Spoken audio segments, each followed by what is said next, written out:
નમસ્કાર વિદ્યાર્થી મિત્રો, ગણિત વિષયમાં તમારું સ્વાગત છે। આજે આપણે ધોરણ 10 ની અંદર પ્રકરણ 1 વાસ્તવિક સંખ્યાઓ વિશે અભ્યાસ કરીશું।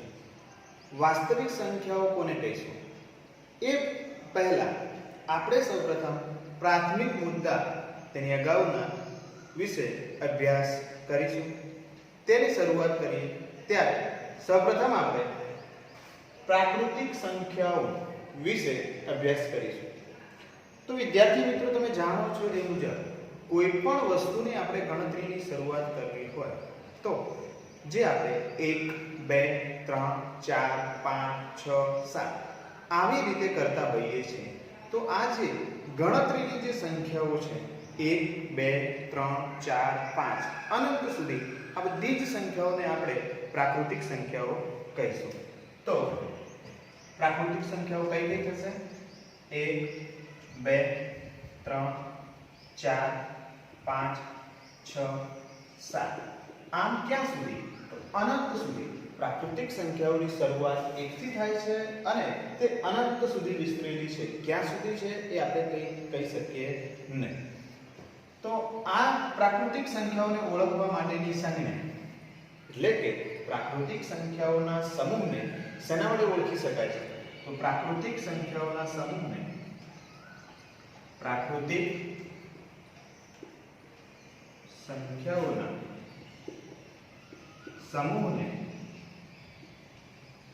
કેપિટલ N વડે દર્શાવવામાં આવે છે।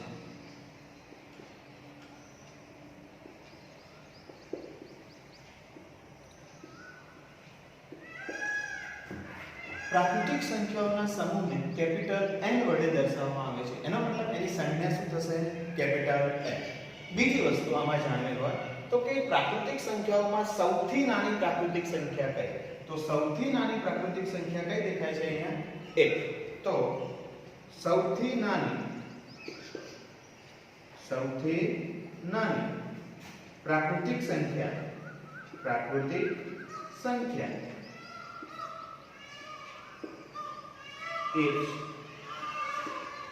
સૌથી મોટી પ્રાકૃતિક સંખ્યા પૂછાય તો અહીંયા સૌથી મોટી પ્રાકૃતિક સંખ્યા વિશે આપણે કહી શકીશું નહીં, કારણ કે એ અનંત સંખ્યાઓ છે જેના વિશે આપણે જાણતા નથી।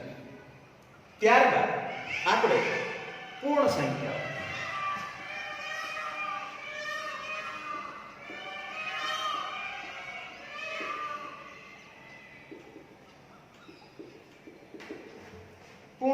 વિશે અભ્યાસ કરીશું। પૂર્ણ સંખ્યાઓ કોને કહીશું? તો જે આપણી પ્રાકૃતિક સંખ્યાઓ છે 1 2 3 4 5 6 અપ ટુ અનંત સુધી, આની અંદર જો 0 ને મૂકી દેવામાં આવે તો આ બધી જે સંખ્યાઓ છે આ સંખ્યાઓને આપણે પૂર્ણ સંખ્યાઓ તરીકે ઓળખીશું। એનો મતલબ એ થયો કે પૂર્ણ સંખ્યાઓ એટલે 0 1 2 3 4 5 6 અપ ટુ 100 એટલે અનંત સુધી એ પણ સંખ્યાઓ રહેલી છે। પૂર્ણ સંખ્યાઓને ઓળખવી હોય તો એના માટેની સંજ્ઞા શું થશે? તો પૂર્ણ સંખ્યાઓના સમૂહને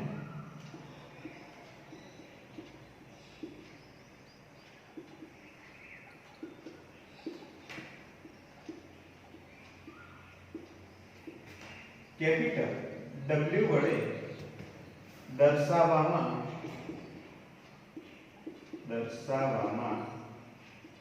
આવે।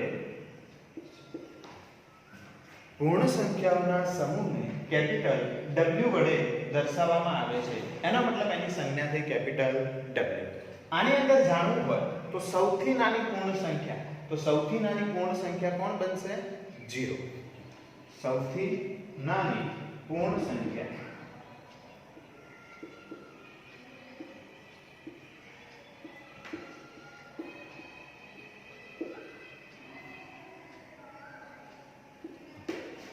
શૂન્ય છે। સૌથી નાની પૂર્ણ સંખ્યા 0 છે, બરાબર છે।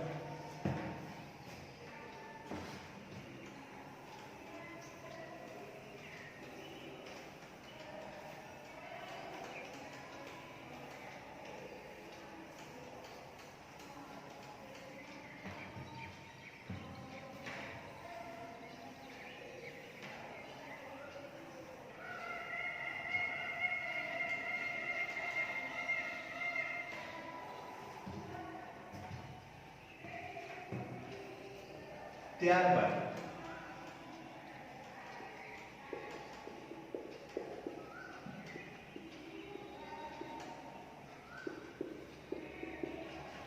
પૂર્ણાંક સંખ્યાઓ.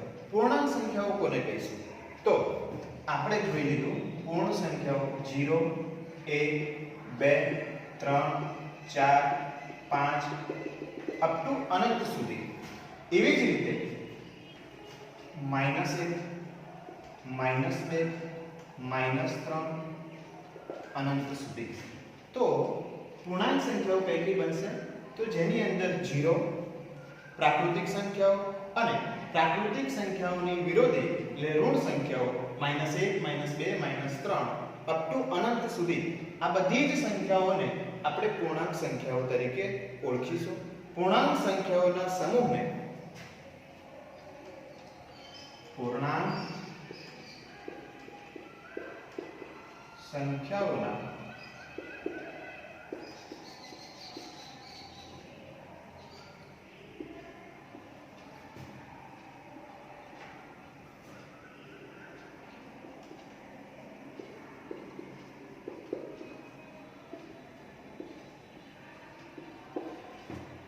પૂર્ણાંક સંખ્યાઓના સમૂહને કેપિટલ Z વડે દર્શાવવામાં આવે છે. એનો મતલબ એની સંજ્ઞા કેપિટલ Z. પૂર્ણાંક સંખ્યાઓને આપણે શેના વડે ઓળખીશું? કેપિટલ Z વડે ઓળખીશું. આની અંદર સૌથી નાની કે સૌથી મોટી સંખ્યા કહેવી મુશ્કેલ રહેશે, કારણ કે ધન સંખ્યાઓ પણ અનંત સુધી વિસ્તરેલી છે અને એવી જ રીતે ઋણ સંખ્યાઓ પણ અનંત રીતે વિસ્તરેલી છે. એટલા માટે સૌથી નાની સંખ્યા પણ નહીં કહી શકીશું કે સૌથી મોટી સંખ્યા આમાં જણાવી શકીશું નહીં. જેમ આપણે ઉપરના બંને સંખ્યાઓના સમૂહમાં જોયું હતું એવી રીતે આમાં કહી શકીશું નહીં. આ હતો પૂર્ણાંક સંખ્યાઓ. ત્યારબાદ સમય સંખ્યાઓનો અભ્યાસ કરીએ. આની અંદર 0 એ ધન પૂર્ણાંક પણ નથી તેમજ ઋણ પૂર્ણાંક પણ નથી. અહીંયા ધન પૂર્ણાંક 1 2 3 4 5 થી શરૂઆત થશે અને ઋણ પૂર્ણાંક -1 -2 -3 આ બધી જ છે એ ઋણ પૂર્ણાંકમાં છે.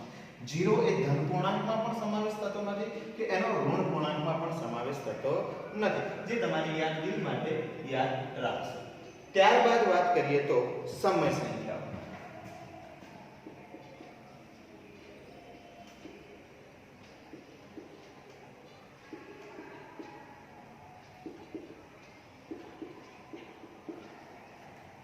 સમય સંખ્યાઓ આપણે કોને કહીશું? તો સમય સંખ્યાઓ કેવી હોય? તો જે સંખ્યાને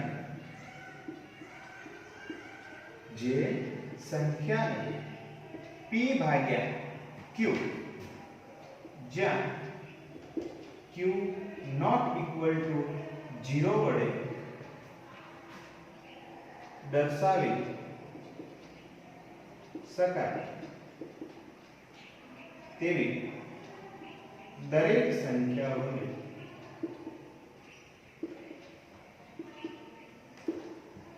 સમય સંખ્યા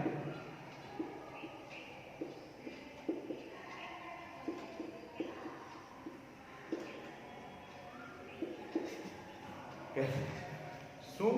તો જે સંખ્યાઓ p ભાગ્યા q જ્યાં q નોટ ઇક્વલ ટુ 0 એટલે કે q 0 હશે નહીં એવી એના વડે દર્શાવી શકાય તેવી દરેક સંખ્યાઓને આપણે સમય સંખ્યા કહીશું. એટલે કે સમય સંખ્યા કહેવાય છે. કોને કોને કહી શકાય? તો આપણે આગળ અભ્યાસ કર્યો પ્રાકૃતિક સંખ્યાઓ. પ્રાકૃતિક સંખ્યાઓ, પૂર્ણ સંખ્યાઓ,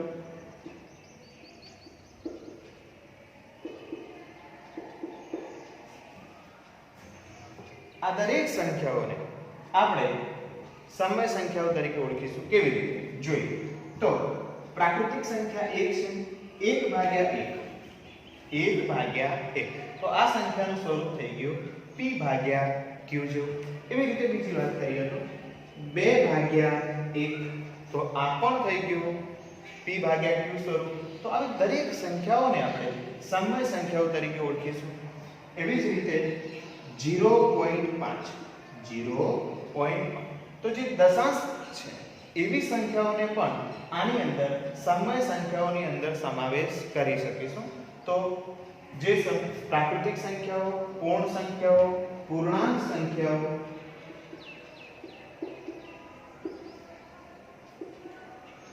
ને અપૂર્ણાંક સંખ્યાઓ, આ બધી જ જે સંખ્યાઓ છે આ બધી જ સંખ્યાઓનો સમાવેશ આપણે સમય સંખ્યાની અંદર કરી શકીએ છીએ. એનો મતલબ એ થયો કે જે સંખ્યાને p/q સ્વરૂપમાં દર્શાવી શકાય છે તેવી દરેક સંખ્યાઓને આપણે સમય સંખ્યા તરીકે ઓળખીશું.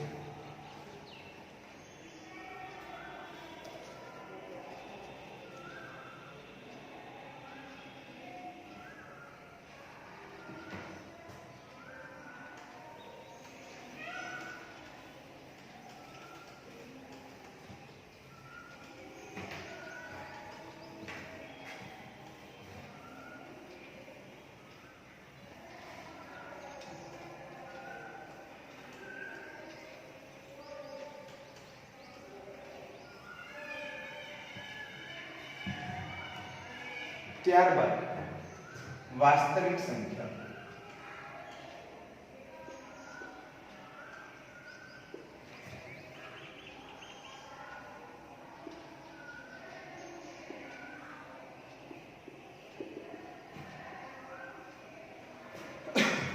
તો વાસ્તવિક સંખ્યાઓની અંદર કોનો કોનો સમાવેશ થશે? વાસ્તવિક સંખ્યાઓ આપણે કોને કહીશું? તો આપણે જોયું પ્રાકૃતિક સંખ્યાઓ,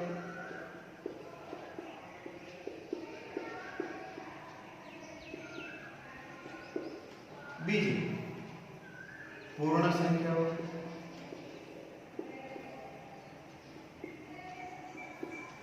ત્રીજું પૂર્ણાંક સંખ્યાઓ,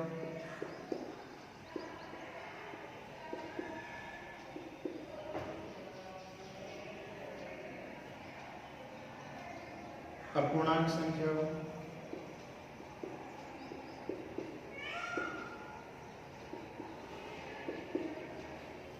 સમય સંખ્યાઓ,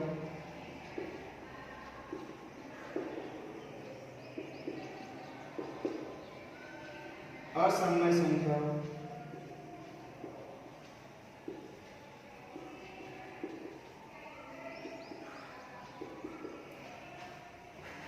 આ બધી જ સંખ્યાઓનો સમાવેશ આપણે વાસ્તવિક સંખ્યાઓ તરીકે કરીશું. એટલે આ બધી જ સંખ્યાઓ વાસ્તવિક સંખ્યાઓ તરીકે ઓળખાય છે. વાસ્તવિક સંખ્યાઓ એ સૌથી મોટી સંખ્યાઓનો ગણ છે. પ્રાકૃતિક સંખ્યાઓની અંદર આપણે જોઈએ 1 2 3 4 5 up to 100. એવી રીતે પૂર્ણ સંખ્યાઓ 0 1 2 3. પૂર્ણાંક સંખ્યાઓ -2 -1 0 1 2 આ બધી જ સંખ્યાઓ. અપૂર્ણાંક સંખ્યાઓ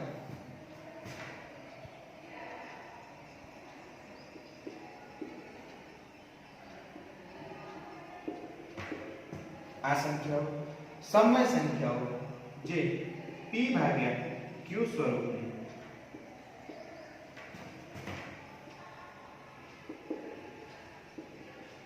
જ્યાં q not equal to 0. અસમય સંખ્યાઓ. અસમય સંખ્યાઓ કોને કહીશું? તો અસમય સંખ્યાઓ કે જેનું વર્ગમૂળ નીકાળી શકાતું નથી અથવા તો જેનું ઘનમૂળ નીકાળી શકાતું નથી. આ બધી જ સંખ્યાઓ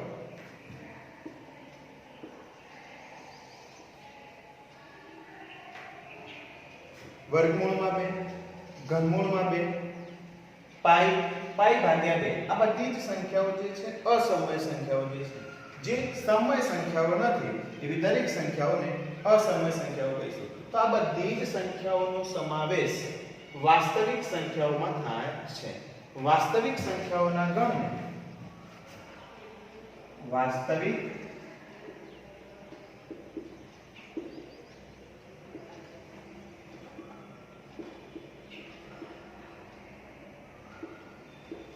સમૂહને કેપિટલ R વડે દર્શાવવામાં આવે છે.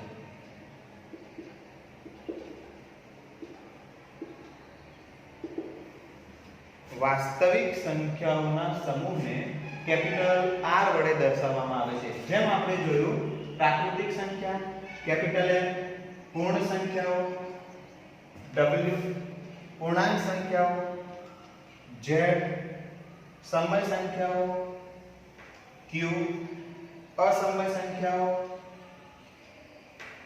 I અને વાસ્તવિક સંખ્યાઓને કેપિટલ R વડે દર્શાવવામાં આવે છે.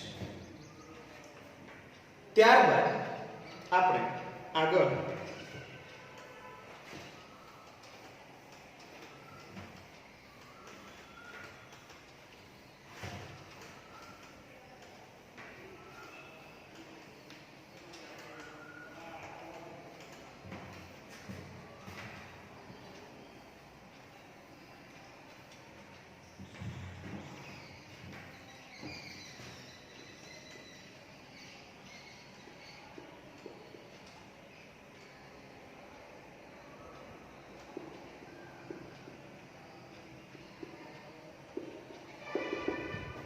બેકી એટલે કે યુગ્મ સંખ્યાઓ વિશે અભ્યાસ કરીશું. બેકી યુગ્મ સંખ્યાઓ કોને કહીશું? કઈ સંખ્યાઓને આપણે બેકી સંખ્યા તરીકે ઓળખી શકીએ? તો જે પ્રાકૃતિક સંખ્યાઓને બે વડે નિશેષ ભાગી શકાય છે તે સંખ્યાઓને યુગ્મ સંખ્યા કહે છે.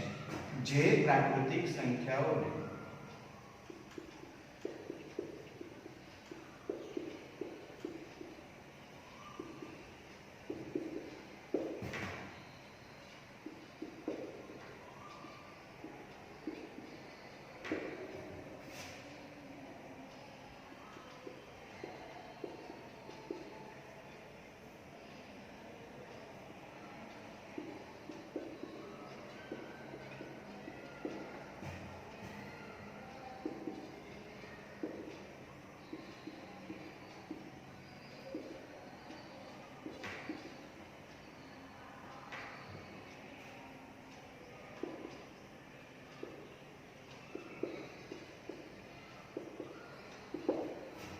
જે પ્રાકૃતિક સંખ્યાઓને બે વડે નિશેષ ભાગી શકાય તેવી પ્રાકૃતિક સંખ્યાઓને બેકી એટલે કે યુગ્મ સંખ્યાઓ કહે છે.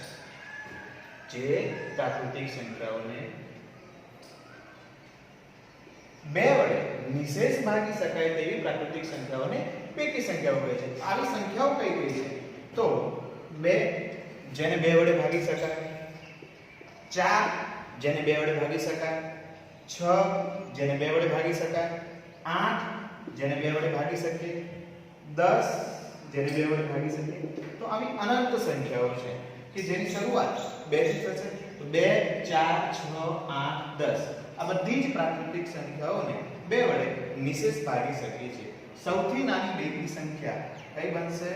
2. સૌથી નાની બેકી સંખ્યા એ કેટલી રહેશે? 2.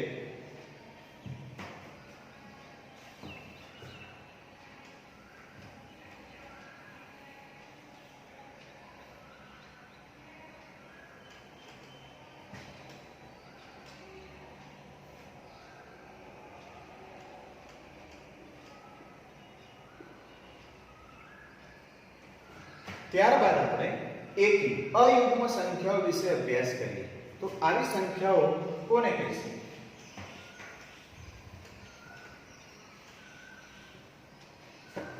એકી એટલે કે અયુગ્મ સંખ્યાઓ કોને કહીશું? જે પ્રાકૃતિક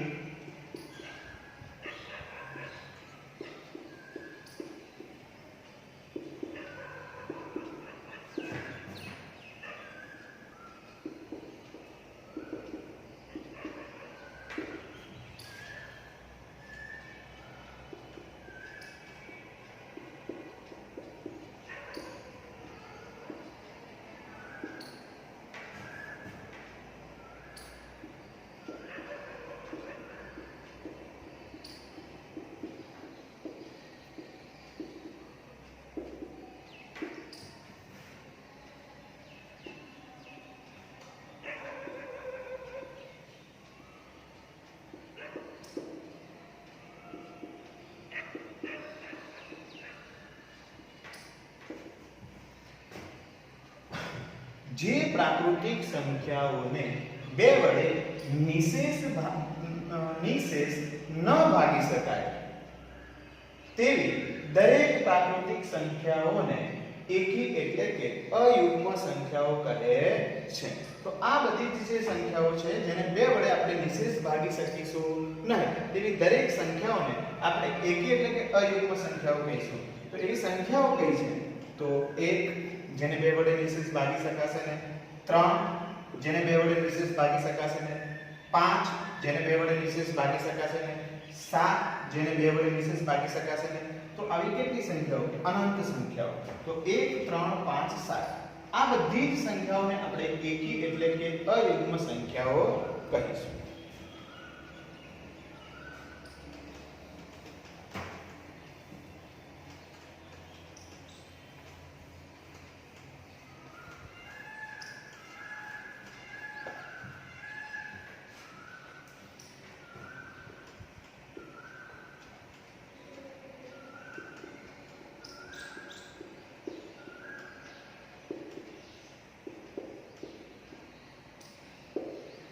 ત્યારબાદ અવિભાજ્ય સંખ્યાઓ. અવિભાજ્ય સંખ્યાઓ કોને કહીશું? તો એક સિવાયની કોઈ પણ પ્રાકૃતિક સંખ્યાના અવયવો જો ફક્ત એક અને તે સંખ્યા પોતે જ હોય તો તેવી સંખ્યાઓને અવિભાજ્ય સંખ્યા અથવા તો ફક્ત અવિભાજ્ય કહે છે. એવી સંખ્યાઓ, તો અવિભાજ્ય સંખ્યાઓ એટલે કેવી સંખ્યાઓ? કે એવી સંખ્યા કે જેને એક સિવાયની કોઈ પણ પ્રાકૃતિક સંખ્યા લઈશું. તો એક સિવાયની પ્રાકૃતિક સંખ્યા લઈએ આપણે 2. ચલો આ 2 સંખ્યા છે તો આના અવયવો તો જોઈએ. 2 ના અવયવો કયા કયા થશે? 2 નો એક અવયવ 1 થશે અને બીજો સંખ્યા પોતે થશે. 2 ના અવયવ કેટલા? 1 અને બીજું સંખ્યા પોતે. તો જે સંખ્યાનો અવયવ 1 અને સંખ્યા પોતે જ હોય આવી દરેક સંખ્યાઓને અવિભાજ્ય સંખ્યા તરીકે ઓળખવામાં આવે છે. બીજી જોઈએ. 2 3 5 7 તો આ બધી જે સંખ્યાઓ છે આ સંખ્યાઓને અવિભાજ્ય સંખ્યાઓ કહીશું. કેમ? તો તમે જાણ્યું કે જે સંખ્યાના અવયવ 1 અને સંખ્યા પોતે જ હોય તેવી દરેક સંખ્યાઓને અવિભાજ્ય સંખ્યાઓ કહે છે. ત્યારબાદ વિભાજ્ય સંખ્યા.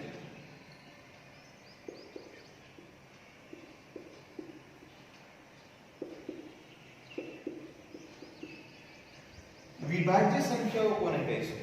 તો એક સિવાય કોઈ પણ પ્રાકૃતિક સંખ્યાને જો અવિભાજ્ય ન હોય તો તેને વિભાજ્ય સંખ્યા અથવા ફક્ત વિભાજ્ય કહે છે.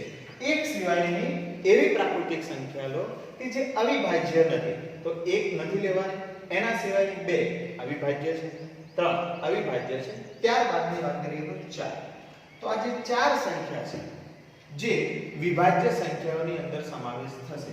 કારણ તો અહીંયા શું નિયમ હતો કે એને અવયવ 1 અને સંખ્યા પોતે જ હશે. જ્યારે 4 વિશે વિચારીએ તો 4. તો 4 ના અવયવ કોણ બનશે? 1 બનશે, બીજું 2 બનશે અને ત્રીજું સંખ્યા પોતે 4 બનશે. તો આના અવયવ કેટલા થયા? 3. 1 2 અને 4. તો જે સંખ્યાના અવયવ 2 થી વધારે હોય તેવી દરેક સંખ્યાઓને આપણે વિભાજ્ય સંખ્યાઓ તરીકે ઓળખીશું. તો 4 6 8 9 up to 16. તો આ દરેક સંખ્યાઓને કઈ સંખ્યાઓ કહીશું? વિભાજ્ય સંખ્યા. સૌથી નાની અવિભાજ્ય સંખ્યા 2, પરંતુ એ બેકી સંખ્યા છે. કઈ સંખ્યા છે? બેકી. તો આ એક જ એવી બેકી સંખ્યા છે કે જે અવિભાજ્ય છે અને સૌથી નાની અવિભાજ્ય સંખ્યા છે. તો સૌથી નાની અવિભાજ્ય સંખ્યા કોણ બનશે? 2. અને વિભાજ્ય સંખ્યા, તો વિભાજ્ય સંખ્યાઓમાં સૌથી નાની વિભાજ્ય સંખ્યા કઈ બનશે? 4, જે આપણને મળી છે. ત્યારબાદ એક નોંધને જોઈ લેશું.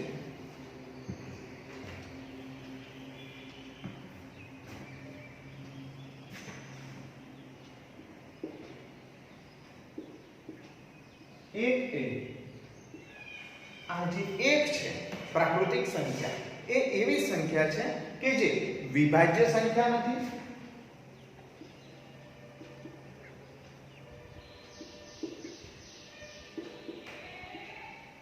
કે